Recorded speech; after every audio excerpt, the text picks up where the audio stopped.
presentación de la tesis del proyecto que tiene por título Clasificación de registros de ECG de corta duración usando redes neuronales recurrentes. El director del proyecto fue el doctor Miguel Alfonso Altuve Paredes, y pues el que lo realizó fue el que les habla, que fue Fabio Andrés Hernández Rueda.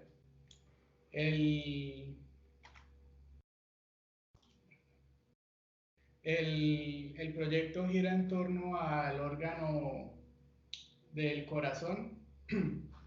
El órgano del corazón pues es el órgano encargado de bombear la sangre alrededor del cuerpo.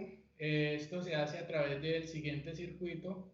La sangre que tiene poco oxígeno entra a través de las aurículas derechas y es bombeada a los pulmones por el ventrículo derecho, ¿sí? Esta sangre en los pulmones se oxigena y entra por las venas pulmonares a la aurícula izquierda. Esta aurícula se contrae y vacía la sangre, la pasa al ventrículo, y con la contracción del ventrículo izquierdo se envía la sangre ya oxigenada al resto del cuerpo. El músculo encargado de realizar estas contracciones es el miocardio, y utilizando unas fibras nerviosas que son las que vemos en esta imagen. El conducto el circuito nervioso arranca siempre en el nodo sinoauricular en un ritmo normal. Este impulso se envía al nodo atrioventricular, y esta operación lo que hace es que contrae las aurículas para vaciar la sangre que allí están. Y luego este impulso viaja a través de las fibras de Purkinje para realizar la contracción de los ventrículos y pues enviar la sangre ya sea a los pulmones o al resto del cuerpo. Esta actividad eléctrica se puede ver reflejada en un examen que se llama la electrocardiografía. La electrocardiografía lo que hace es que nos muestra una señal que contiene cinco picos. En la onda P, que vemos en las imágenes A, B y C, refleja la actividad de contracción de las aurículas o despolarización de las aurículas. En las imágenes D y F podemos ver la onda que es el complejo QRS, que refleja la despolarización de los ventrículos. Y finalmente en la onda T se ve reflejada la repolarización de los ventrículos. En la siguiente animación se puede ver esto pues con más claridad. Acá vemos la onda P, el complejo QRS y finalmente la onda T.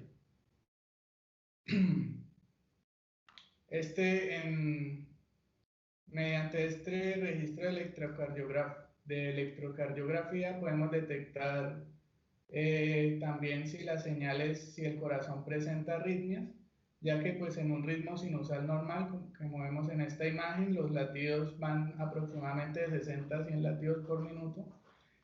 Si se presenta una taquicardia, pues ya hay una mayor cantidad de latidos, mayor a 100 latidos por minuto, o puede presentarse una bradicardia, que es menor a 60 latidos por minuto.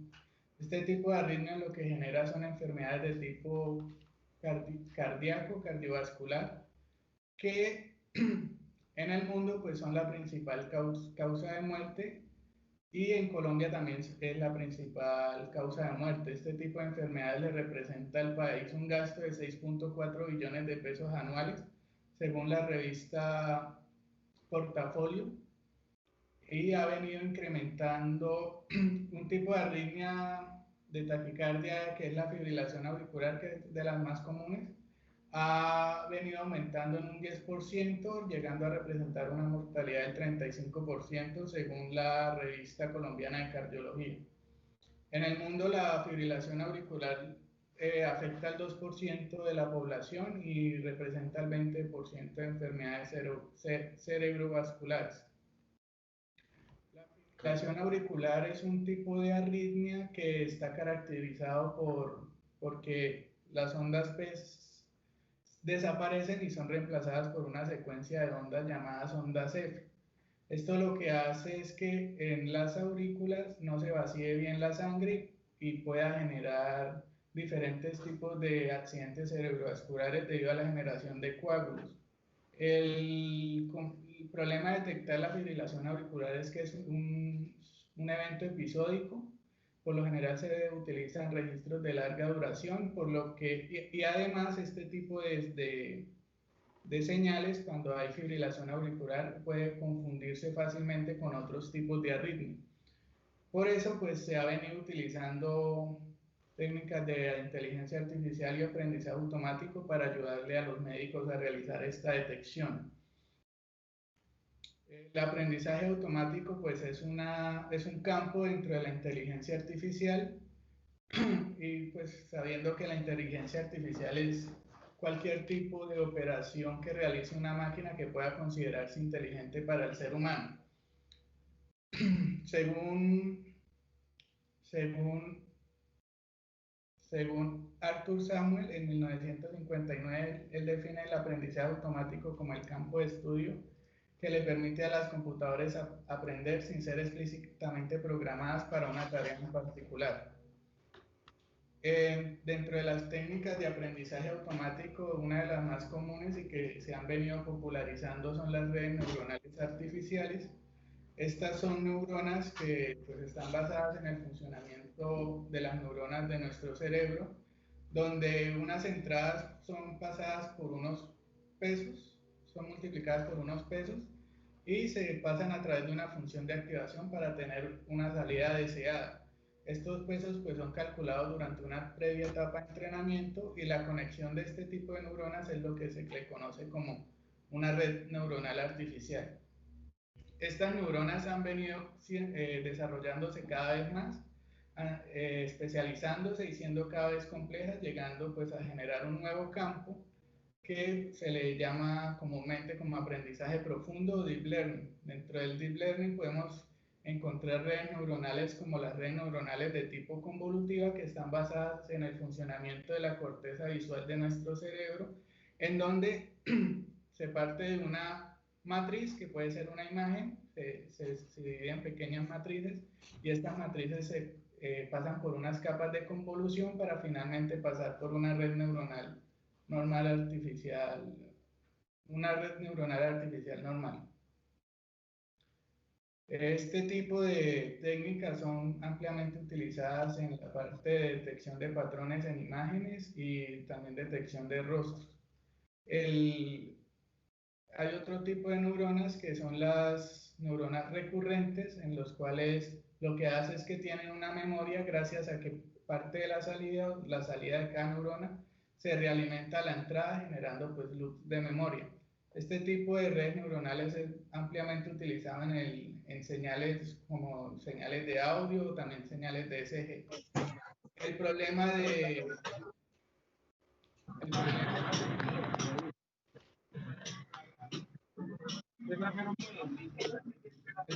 estas redes es que tienen una memoria de corto plazo y pues no, la información pasada se va siendo cada vez menos relevante a la salida. Para solucionar este problema lo que hacen es que se crean las neuronas de Long Short Term Memory o LSTM, que traducen gran memoria de corto plazo, el cual pues ya incluyen unas compuertas de entrada, que acá se muestra como F, una compuerta de olvido, una compuerta de entrada I, una celda de memoria, que se muestra como C, y una celda de salida, que es la O. Esto pues ya permite retener información del pasado que nos vaya siendo relevante a la salida o pues también se puede ir olvidando la información que no sea relevante a la salida. Para aprovechar información tanto presente como futuro, lo que se utilizan son redes neuronales bidireccionales que a través de una capa de progresión y una capa de regresión se tiene en cuenta la información pasada y futura de la muestra donde se encuentra.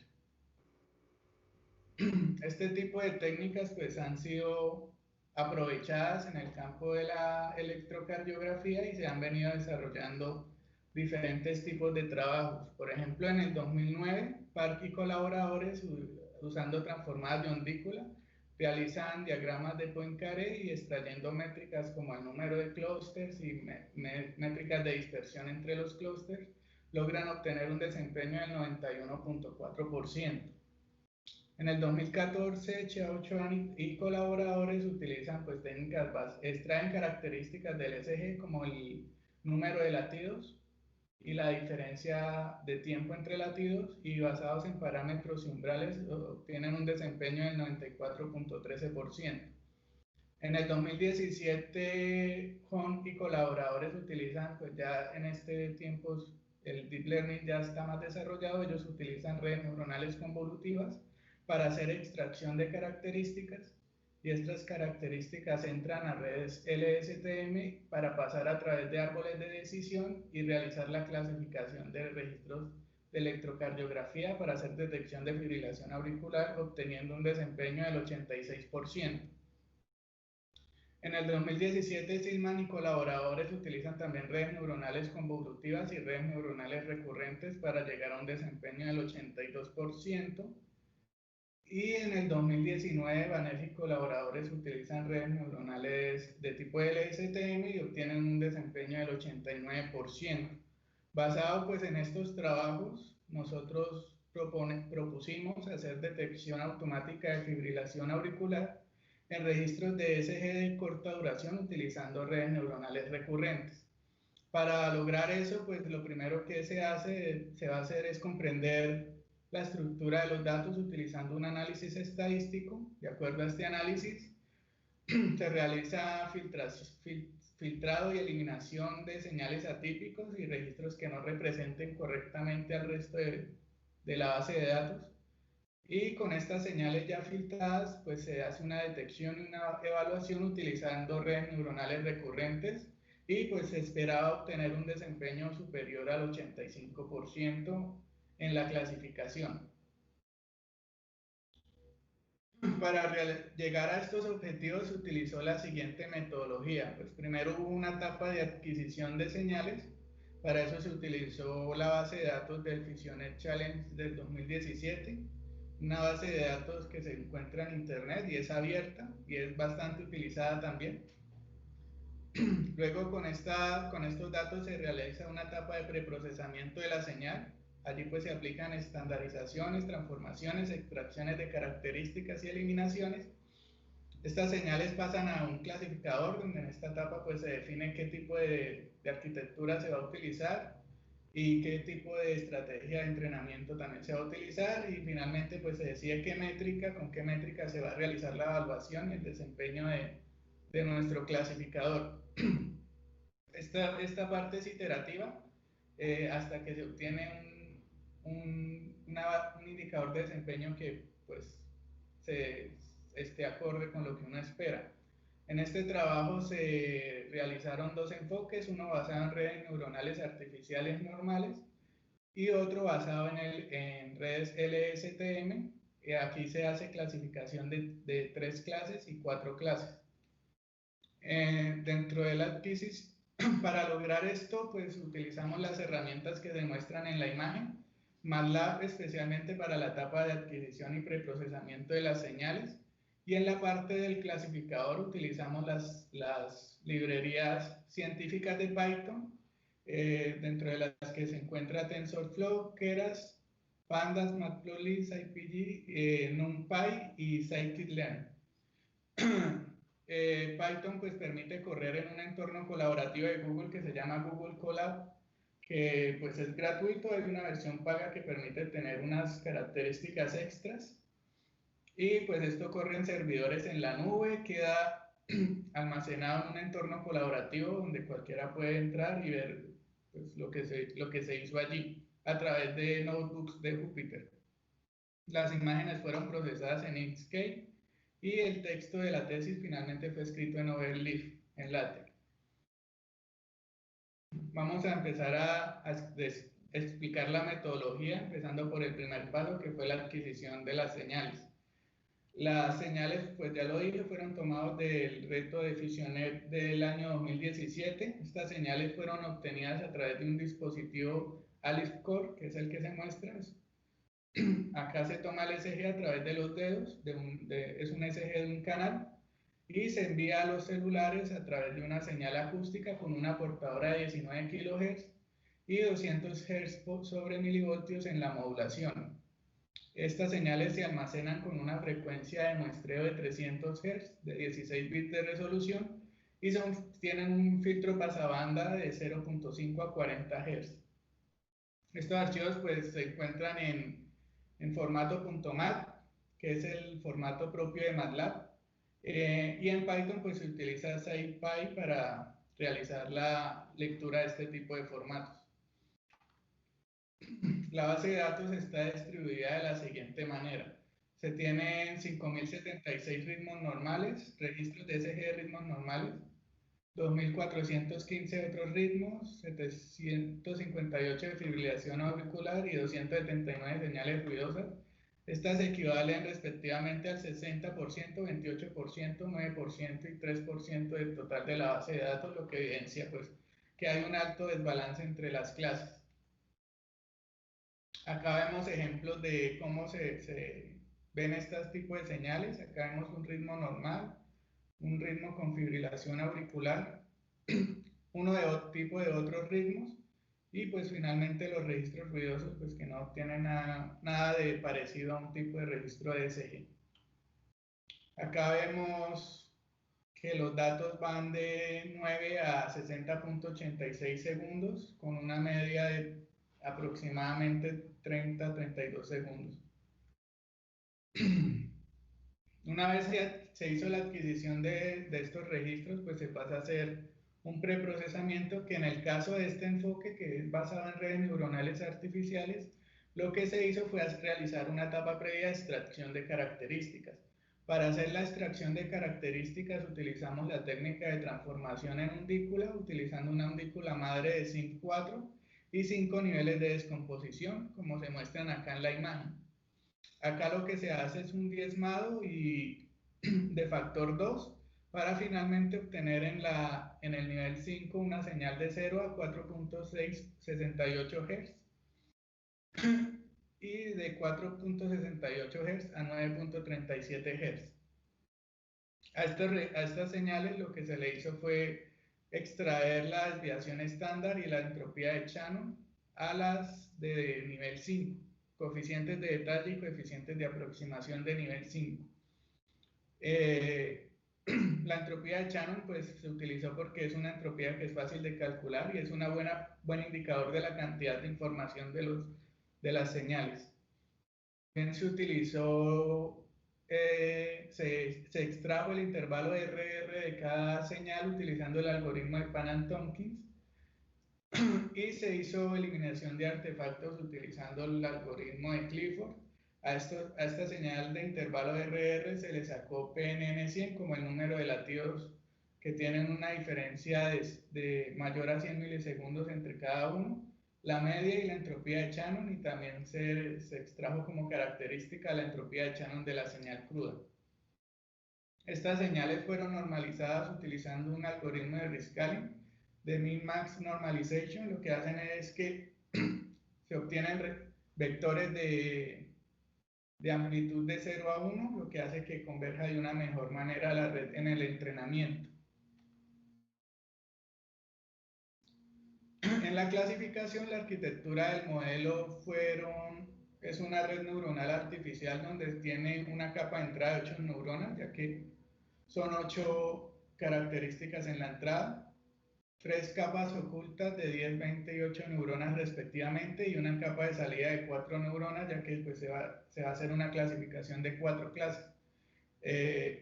Registros con fibrilación auricular, registros con ritmo normal, registros con otros ritmos y registros con señales ruidosas. Para la evaluación y el desempeño se utilizó la iteración de Monte Carlo. Allí pues se dividieron los datos en 10, se hicieron 10 iteraciones y el promedio de estas 10 iteraciones se tomó como el resultante, la métrica del resultante de la iteración. Se dividieron los datos en 50% para el entrenamiento, 25% para y el 25% para la prueba. Como indicador de desempeño se utilizó el F1, el indicador F1. Este indicador pues es bastante útil para las bases de datos que tienen un alto desbalance entre las clases y nos da un resumen de la precisión y la sensibilidad de la clasificación.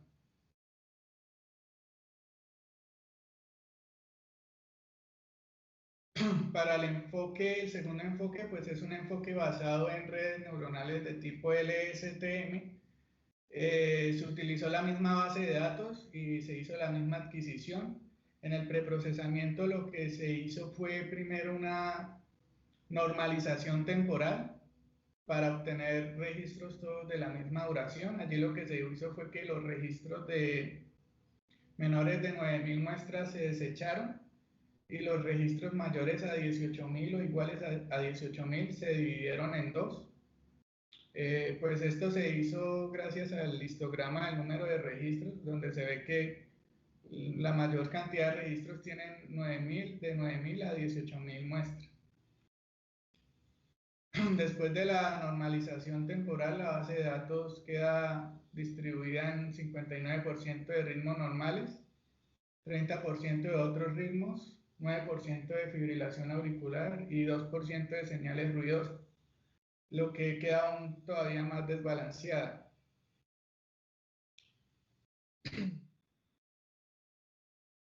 También se realizó una estandarización en amplitud de cada uno de los registros utilizando el mismo algoritmo del enfoque anterior.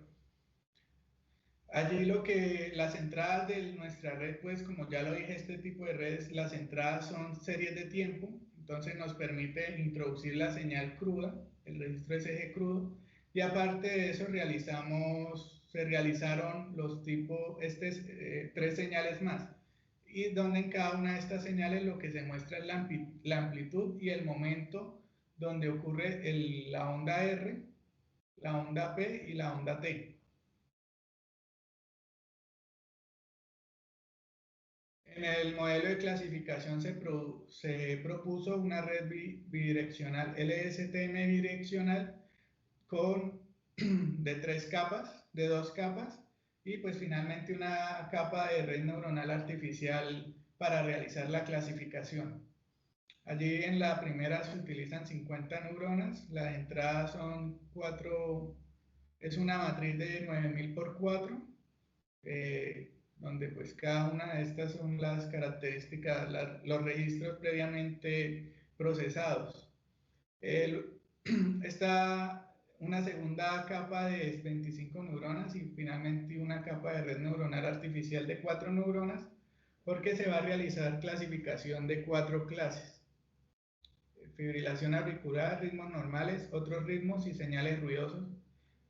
Y también se propuso otro clasificador con la misma arquitectura, donde lo que se hace es hacer la clasificación de fibrilación auricular, redes neuronales y otros ritmos, pues debido a que las señales ruidosas ya en esta etapa del proyecto teníamos ya demasiado desbalance con respecto al resto de clases.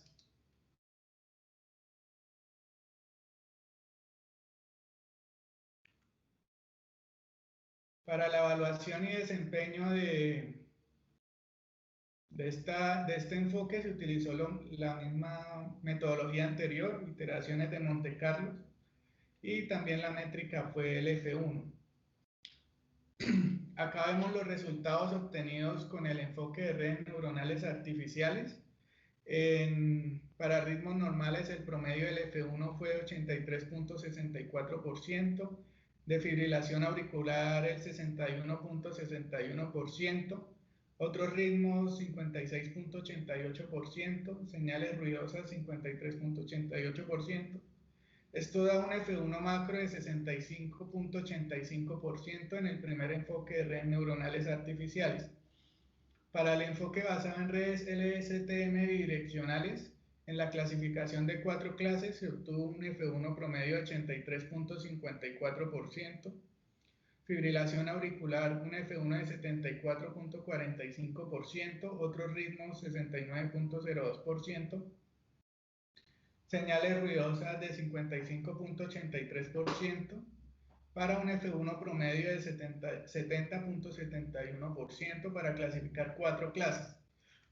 En la clasificación de 3 clases se obtuvo un promedio de F1 de 89.96% en ritmos normales, un promedio de 79.23% en fibrilación auricular, un promedio de F1 de 79.77% de otros ritmos para un F1 promedio de 82.99%.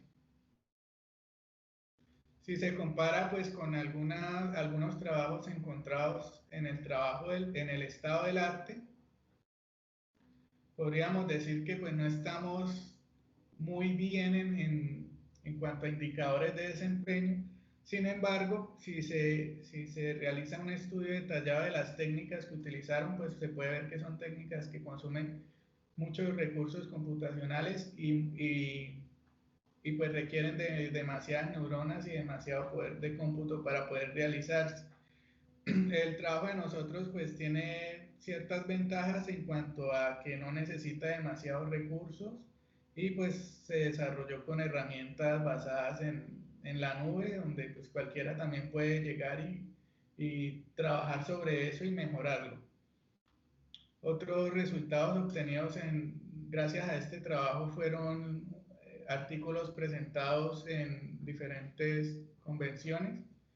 Uno de ellos fue la convención de la SOAC en Venezuela. Allí se presentó el trabajo de clasificación de redes neuronales, clasificación utilizando redes neuronales artificiales. Acá pues todavía no se utilizó la parte de transformadas en ondículas. Cuando ya se implementaron las transformadas en ondículas, se presentó en el MBC 2018 en Hawái, en Estados Unidos. Y finalmente los trabajos relacionados con el enfoque en LSTM se tiene un trabajo aceptado en la revista IEEE Latinoamérica. Las conclusiones de este trabajo en cuanto al desempeño, pues que se obtuvo un desempeño bueno con una arquitectura simple que pues permite en un futuro inclusive pues, incorporarlo a sistemas embebidos o a dispositivos vestibles. Se realizó una comprensión de los datos utilizando descriptores estadísticos y se realizaron filtrados de los datos utilizando algoritmos como el algoritmo de Clifford, y se realizó pues las extracciones de características que más le convenieran a las redes neuronales para obtener un buen desempeño sin necesidad de redes demasiado complejas. Las limitaciones de nuestro trabajo fueron el alto desequilibrio entre las clases, también que solo contábamos con un solo canal de electrocardiografía y pues que tampoco contábamos con un alto poder de cómputo para realizar el entrenamiento de las redes neuronales. Como trabajos futuros se pueden implementar otras técnicas como redes neuronales convolutivas previas a las redes LSTM para realizar una mejor extracción de las características de las señales. Se puede aplicar modelos de sintonización de parámetros, aplicar transfer learning para, basados en este trabajo, pues mejorar el desempeño. También se puede realizar un sobreentrenamiento con otra base de datos y también se puede testear el trabajo que ha presentado con otra base de datos para mirar qué tan generalizable es el trabajo. Y pues también este enfoque es aplicado a otras series de tiempo, puede ser una señal de temperatura, la señal de vibración de un motor, etc. El impacto de este trabajo es que pues acá se presentan diferentes maneras de explotar la información contenida en las series de tiempo y se realizó una comparación del estado del arte donde se muestran diferentes enfoques para realizar clasificación de registros de ESG. A nivel personal, este trabajo me permitió mejorar mi capacidad investigativa, pues abordando un tema que es aparte a la ingeniería, como es el corazón y los registros de electrocardiografía. Se mejoraron las habilidades en programación utilizando herramientas como Python y las librerías científicas y de Machine Learning que ofrecen. Pues se se mejoró también el conocimiento en el campo de la inteligencia artificial y toda la parte de tratamiento de datos y data science. Muchas gracias por asistir a esta presentación y pues quedo atento a sus preguntas.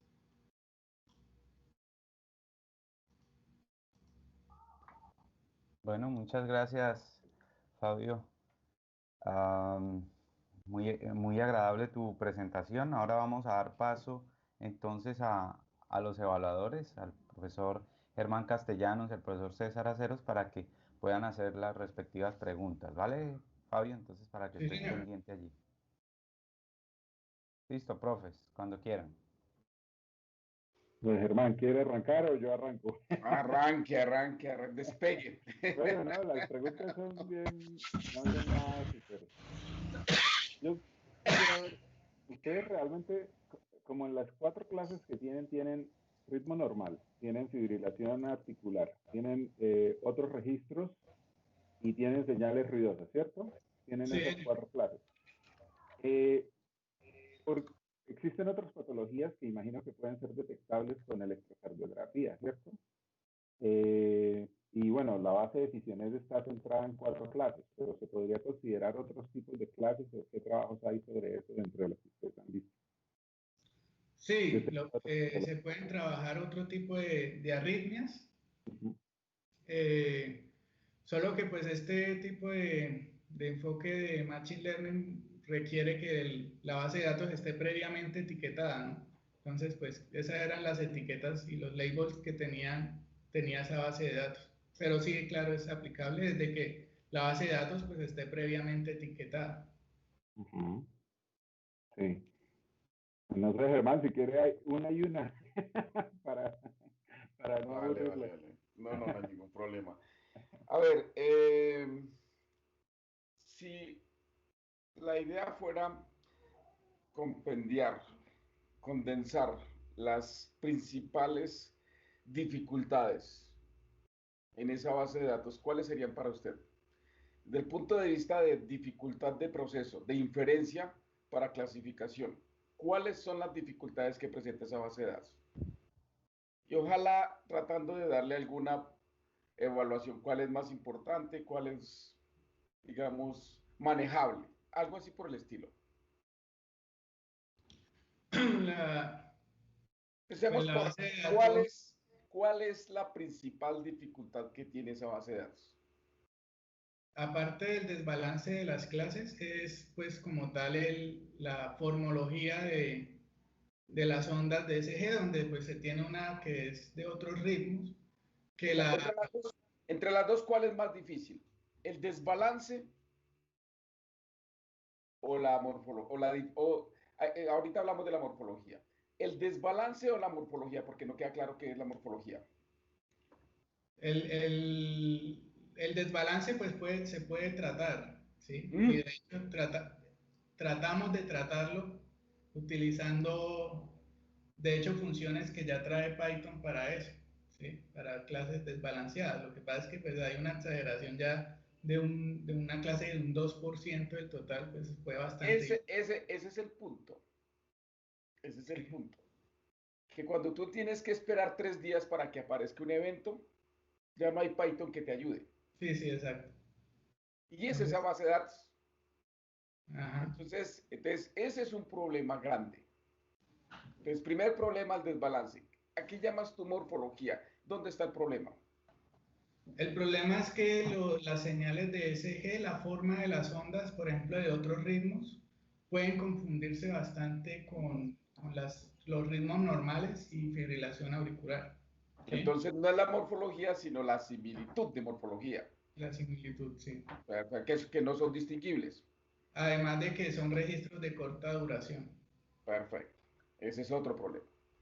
¿Cuál es el otro? Digamos, ¿qué otra complejidad hay? Y en cuanto a la base de datos, pues que también... Sí, a esa. O sea, primero ya está claro. Ya dijimos, el desbalance sobre espacios de medida tan largos, porque estos son medidas Holter, esto no es una medida que usted va cogiendo con el celular y se va dando cuenta qué pasa, aunque podría implementarse. Pero el problema es ese. El segundo, la similitud tan grande que hay entre las formas. La tercera, Que se tiene un solo canal del SG también. puede ser, puede ser. Y Bien, ya. vale. Entonces, dentro de eso usted identificó las principales. ¿Para qué, o sea, qué de los métodos convencionales no le sirvieron a usted para lidiar con esas dificultades? ¿Qué de los métodos no convencionales? O sea, por qué los métodos convencionales no le sirvieron para eso? Porque los métodos convencionales son bastante determinísticos, ¿sí? Y las redes neuronales pues permiten detectar este tipo No, de... yo quisiera más bien que tú ya identificaste los tres problemas. Ya me Sí. dijera, la red y en este caso hace esto. Ah, pues sí, claro. Las redes LSTM, por ejemplo, pues que permiten aprovechar toda la información de la señal en cada en cada iteración, en cada paso del entrenamiento. Entonces eso permite como sacar mayor información de la que se podría extraer con métodos convencionales, como se llama. No sé, no sé porque yo te puedo demostrar que tú coges una simple wavelet que tiene un escalograma y saca usted información por montones, pero no te sirvió, porque estoy seguro que probaste y eso tiene sus limitaciones. Y en este momento estoy de acuerdo. El estado del arte está en lo que estás haciendo. Sí, Pero ¿por qué entonces cómo no explica que no sirve eso convencional? por los métodos convencionales también no son tan generalizables como las redes neuronales. Tú tienes tres problemas concretos. O sea, el discurso ese está bien si tú, por ejemplo, no sé, de pronto tienes un público donde hay que explicarle por primera vez que es una red. Pero yo estoy aquí, soy el médico y le estoy diciendo, vea, tengo estos tres problemas. Ah, uno, dos, tres. ¿Cómo me ayuda la red en cada uno de ellos? ¿Qué hizo usted con la red para ayudarme en cada uno de ellos? ¿Por qué esa red y por qué no otra?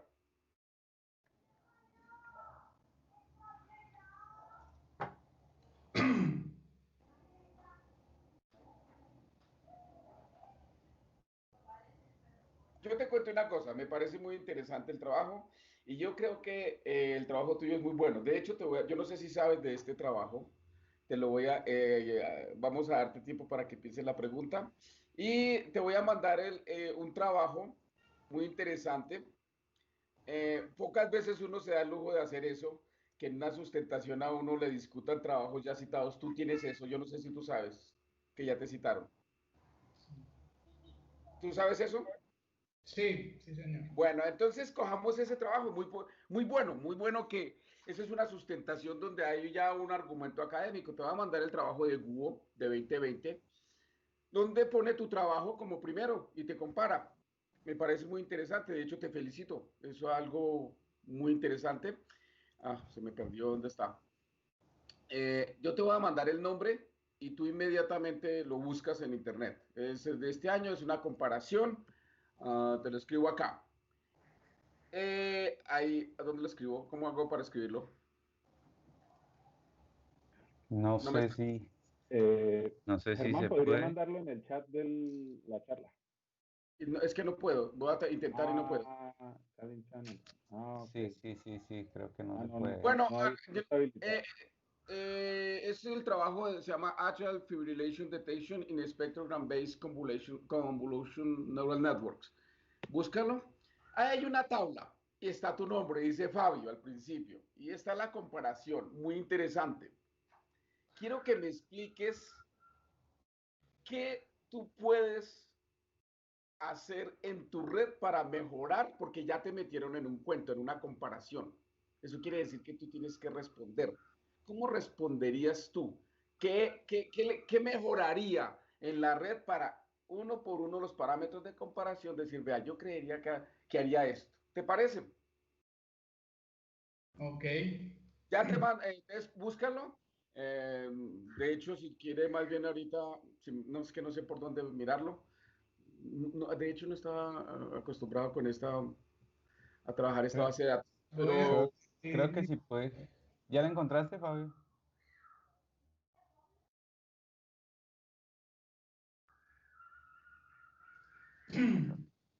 ¿ya lo encontraste? Es del ISPAC, International Symposium of Intelligent Signal Processing Communication Systems. Se llama, ahí está, donde está Atrial Fibrillation, ese, exacto, ese. Desplégalo, sácalo y mira lo que hay, una tabla. Y ahí estás tú, de primero, se llama Fabio. Entonces, muy bueno, interesantísimo. Vuelvo y te digo, pocas veces uno se da el lujo de que, hombre, lo discutan con literatura en mano. Eh, Dime, ¿qué harías tú para mirar en esos ítems que te están comparando? ¿Qué crees que podría tocarle a tu máquina? Y entonces ya le doy la palabra al jurado. ¿Lo vas pensando?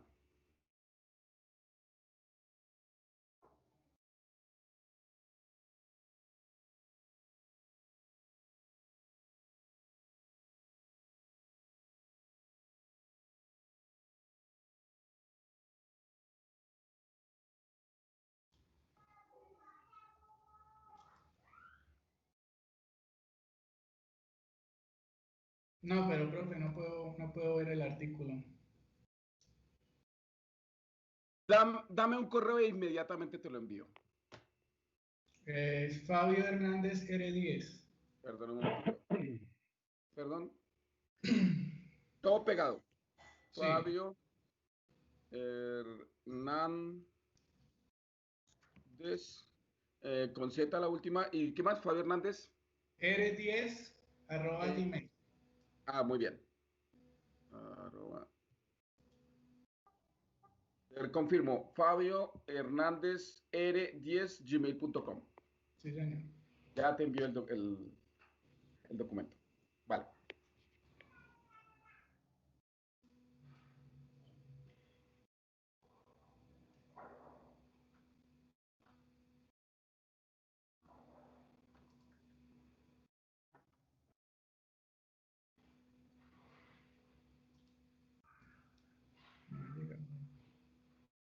Profesor Aceros, puede continuar.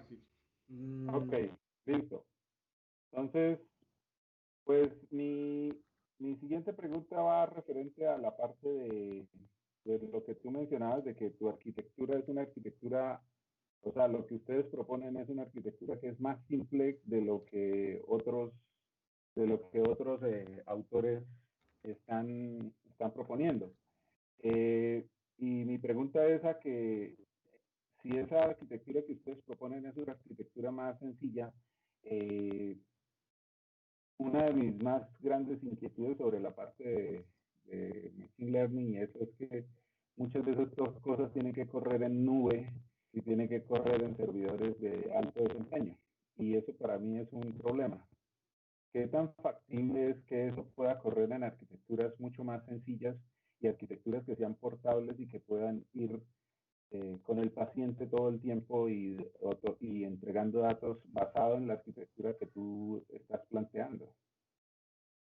Sí, de acuerdo. En la mayoría de trabajos recientes, incluso pues en los celulares, lo que se hace es que se consulta la nube, ¿no? Pues por la capacidad de cómputo que tiene. Pero pues también hay, ahorita que el profesor Jairo también lo mencionaba, hay una nueva tendencia al edge computing o computación en la frontera. Y pues también se están desarrollando, NVIDIA, por ejemplo, ha desarrollado ya sistemas embebidos que pueden ser portables y que corren también redes de Deep Learning. Google tiene parecida a una memoria USB, donde ahí lo que tiene es una TPU. Entonces se le podría poner fácilmente eso a un sistema embebido y también hacerlo portable. O sea, también se ha venido desarrollando también por esa parte de no utilizar solo la nube para hacer para correr redes, sino también en la frontera, ¿no? Como se llama. gracias. A ver si ya llegó el correo. Ah, listo, ya llegó. ¿Tú lo puedes poner en pantalla? Sí, Para que ya. veamos la tablita, la tabla de la página, ya te digo, la tabla 1, perdón, más bien la 2.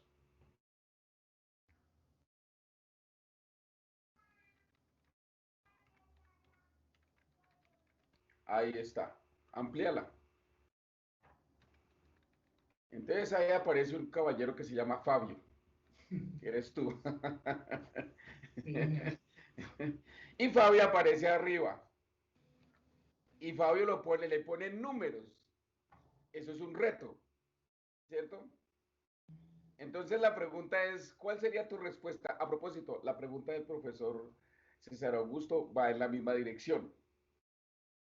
Para mover estas cosas hay que mover la arquitectura. La pregunta es, ¿qué tanto tú conoces esa arquitectura para lidiar con esos números? Sí, es que eso es complicado porque también cada día, de hecho, hace como 2 semanas estábamos hablando con el profesor Altuve de que ya las redes LSTM, por ejemplo, están casi también pasando de moda y se van planteando nuevas arquitecturas. Entonces, pues mi conclusión también es que a veces se le da mucho enfoque a la arquitectura, pero pues también hay que mirar cómo ayudarle a esa arquitectura con mejores técnicas de extracción de características, utilizar, no sé, transformadas de tiempo-frecuencia, en periodogramas, etcétera, que pues no, yo no las he utilizado y pues que creería yo que mejorarían este rendimiento. ¿Sí? O Y sea, también, pero tú estás hablando de cosas diferentes de pronto. Lo primero es con qué nutrirla. Tú me estás ¿con diciendo, qué nutrirla? Sí. sí, la primero es, yo buscaría nuevas, digamos, nuevas formas de representación. De hecho, se me hace extraño que usted no haya utilizado las morfológicas. Definitivamente las morfológicas, tan simples como sean, hombre, ayudan. Pero bueno, listo, tendrás tus razones. Listo, muy de acuerdo. Las características definitivamente a veces son críticas.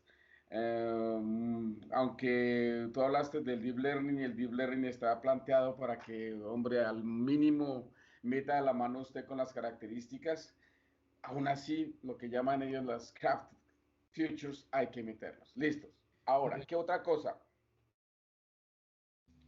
Y ya, bueno, sí, uno es con qué nutrirlo y ya lo otro uno se va a la parte de la arquitectura, ¿no? Meterle otros tipos de algoritmos de entrenamiento y otro tipo de número de neuronas, número de capas, etcétera.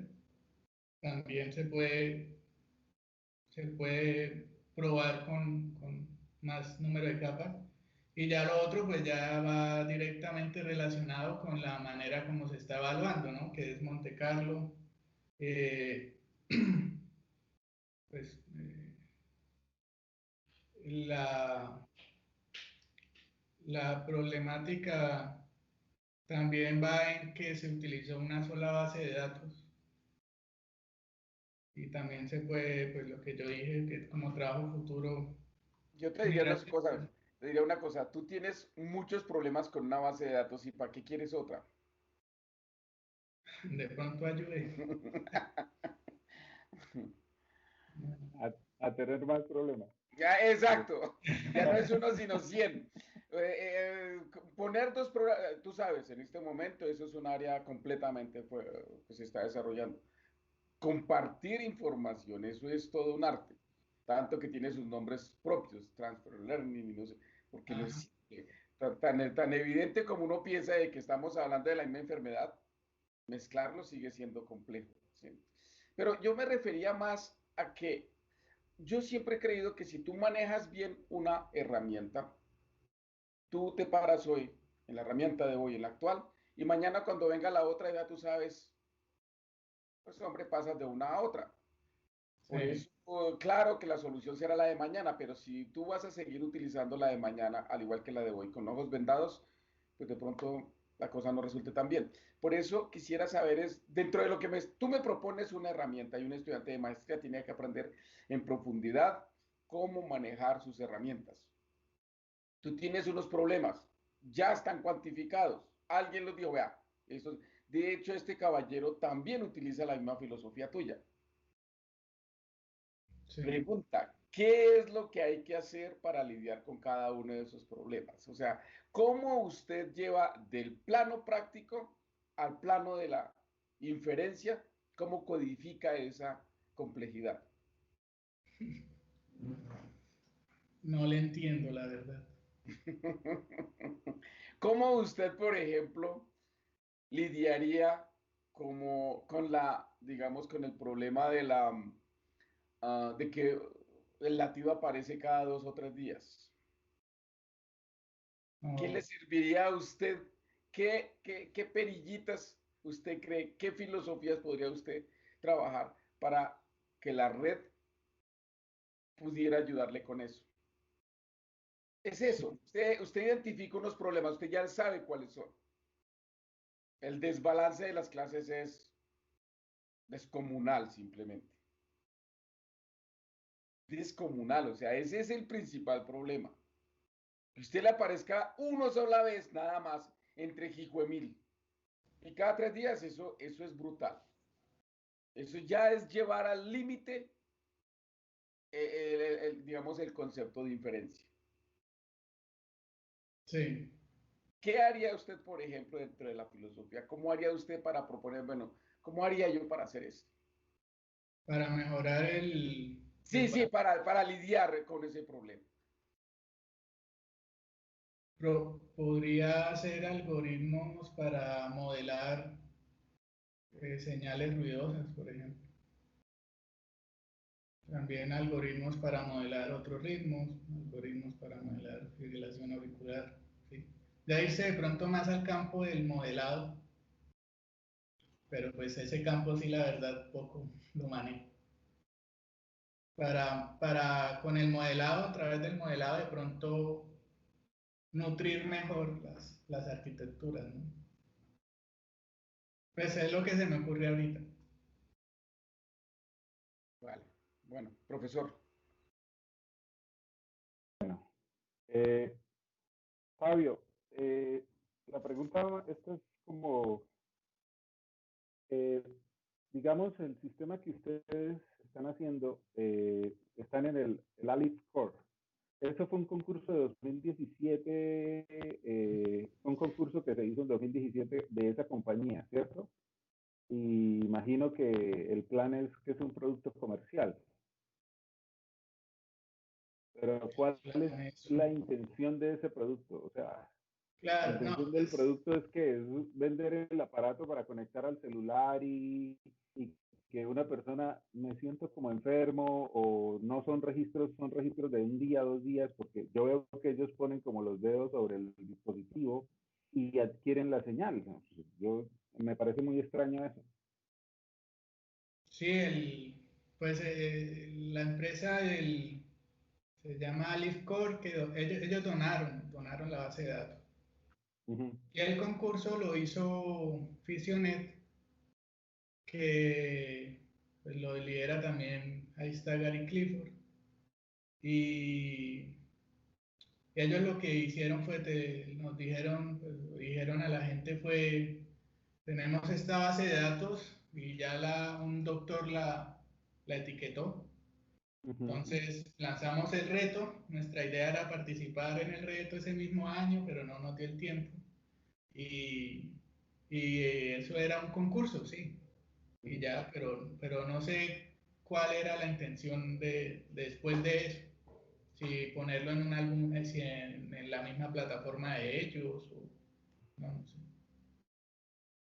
Pero entonces subsistema podría, o sea, que va nuevamente a la pregunta de la parte de implementación a la hora de un hardware específico o un sistema, que el sistema corre todo el tiempo y esté analizando las señales electrocardiográficas, ¿es lo que se pretende o son solamente registros tomados, por Sí, ejemplo, como la presión arterial que se toma en la mañana, en la noche, y la persona va teniendo una indicación de cómo están los latidos o el sí, electrocardiograma?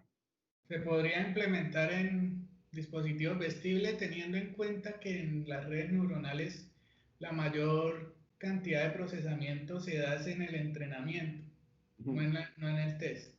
Entonces, pues se puede implementar una red ya entrenada y que pues haga la trabajo. clasificación. Sí, Okay.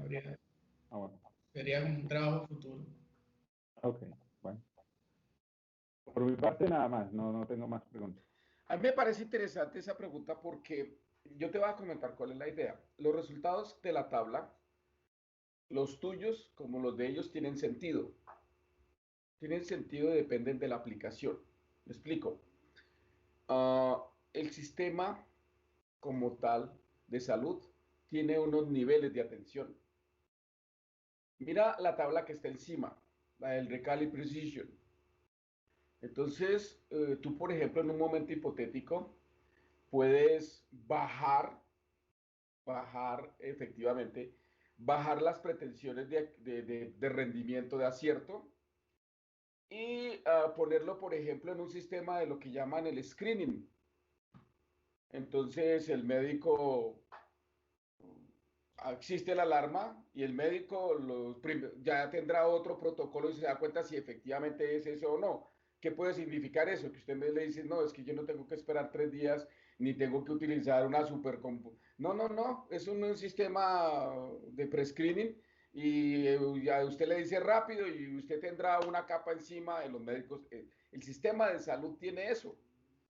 El primer nivel, el segundo nivel, el tercero, etcétera.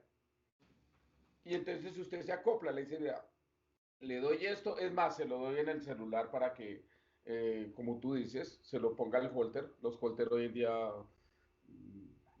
ya hay versiones vestibles, etcétera, y así todas esas cosas. Y entonces en un momento determinado, tus números tienen sentido si tú encuentras correctamente la aplicación. No todo el mundo corre detrás de los supernúmeros, porque los supernúmeros tienen sus consecuencias. Sí. Entonces yo veo muy conveniente la pregunta de, bueno, ¿y usted en la realidad para dónde va con esto? Sí, de Para acuerdo. un sistema que le dé el máximo acierto, ¿dónde lo va a meter? ¿Quién está interesado en eso? Primero los médicos son celosos con esto. O un sistema de screening o screening inclusive. Un momentico, nos vamos y nos damos cuenta y entonces yo le estoy avisando, pega la alarma y el médico se da cuenta y lo pone si hay alguna duda, existen otras herramientas, etcétera, etcétera. Por eso es muy importante sí tener en cuenta esto. Yo tengo otra pregunta final y tiene que ver con la evaluación, porque se ha tocado varias veces. ¿Cómo evaluaste la complejidad computacional? El rendimiento en términos de acierto está en esas dos tablas. Sí, Pero tú sabes que eso tiene sus costos. Y eso sí, es crítico en el momento de estar ubicando la aplicación. sí. ¿Cómo evaluaste tú la complejidad computacional de tu cosa? Y otra cosa, dentro de la complejidad hay otra cosa importantísima, el cuadrado de los parámetros. Esos hiperparámetros, ¿qué tan? Usted me está hablando y tú ya me dijiste, correr de una base a otra es relativamente difícil, o sea, muy probablemente haya que inclusive hasta tocar la topología. ¿Cómo haces tú el cuadrado de esos parámetros? Sí, ¿Cómo encontraste eso? eso fue un faltante del trabajo que no se tuvo en cuenta como un factor a medir el costo computacional. ¿Sí? Eh, el, no tomamos métricas de cuántos núcleos, cuánto tiempo, cuánto... No, hay otras formas. ¿Tú conoces la función no? Hay una, eh, eso, es con sí, esa. Eso, con eso. Porque es que lo que pasa es lo siguiente, tú te vas a meter en un berenjenal que dependiendo de la máquina, dependiendo, etcétera. Entonces, hoy en día existen unas medidas más simplificadas. abstractas. Sí, son unas evaluaciones, ¿sí? que te dice, vea, esto es complejidad de orden n cuadrado o algo así, ¿sí? Y entonces ya te da un orden. Exacto, exacto. Esa es la forma como tienes que de pronto mirarlo. Pero Y sobre los hiperparámetros, ¿qué tan automatizable es la sintonización de eso? no, ahorita está muy poco automatizable. También tocaría trabajar en ese aspecto. Vale. Sí. No tengo más preguntas. Mm. Bueno, pues muchísimas gracias. Ya terminamos entonces la sesión de preguntas. Les agradecemos a todos por su participación. Les voy a dejar una encuestica aquí un momento para que me la llenen así súper rápido. En el chat, ojalá vamos a ver si la pueden ver. Y entonces, en un momentico, en unos 5 minuticos, nos vamos los jurados, nos quedamos los jurados, el profesor César Aceros, el profesor Germán Castellanos, para debatir sobre la rúbrica y llenar la rúbrica, y luego te comunicaremos, Fabio, más tardecito. Perfecto. ¿Listo, viejo Fabio? Vale, listo, muchas gracias. Muchísimas gracias. Muy bueno.